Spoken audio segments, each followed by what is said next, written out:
Generation Z. We are the generation living in the reality past generations only dared to dream about. Civil rights, technology, equality, freedom, awareness, peace, information, and connection are all major things that define our society today and were built on the advancement of those that came before us. Yet depression and anxiety seek to steal, kill, and destroy our generation. Everybody I know has some sort of anxiety or depression or ADHD. And I don't know whether that's like particular to our generation or if it's just now being talked about more. Today, every 40 seconds, a person takes their own life. The unfortunate reality is you don't have to look far to see the widespread effects of depression, anxiety, and suicide wreaking havoc on our generation. Our future and current medical professionals, educators, CEOs, politicians, and members of society at every level are being attacked.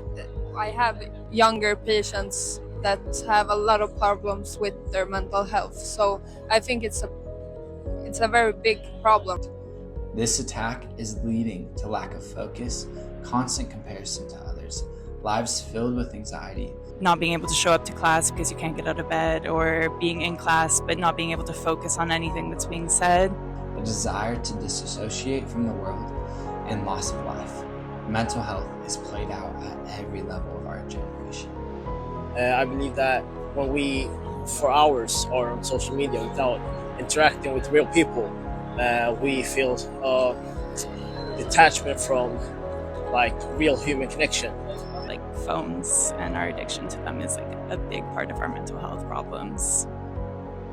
People in social media see like the good part of the person, but they don't see the background. For example, in the photo it seems perfectly fine, all beautiful, but later in their inside they are sad, they have problems with mental health.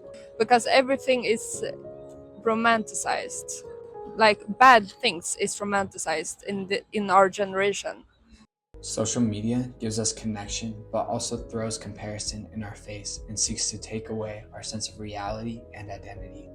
The resources and awareness about depression and anxiety have increased, yet the rates of suicide and poor mental health continue to go up.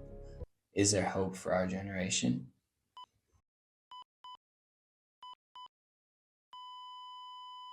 I hope so. I believe so, since I think many people are aware that this is a problem, and I think that's the first step towards a change. I think there is light. I think there's hope for sure. There's always hope, I think. There's always a bit of hope. So what is this hope? What if our identity no longer has to be subjected to our emotions, the situations around us, depression, anxiety, or comparison? What if we were created for more, for love, for joy, and for peace to be the things that define our lives? Our solution must be grounded in truth, the truth that is founded in our creation. There is a creator who made you without fault, whose thoughts for you outnumber the sand on the seashores, and made you fearfully and wonderfully in his image. That creator's name is God, who made a way for us to receive love, joy, peace, and a secure identity by dying on a cross so that sin would no longer separate us from running into his arms. We have the opportunity to receive and live out the truth that overcomes the anxiety, depression, and suicide that threaten us and our loved ones from truly experiencing the gifts this life has to offer. Creation invites us to purpose, love, and value, but leaves us with the question: are you willing to live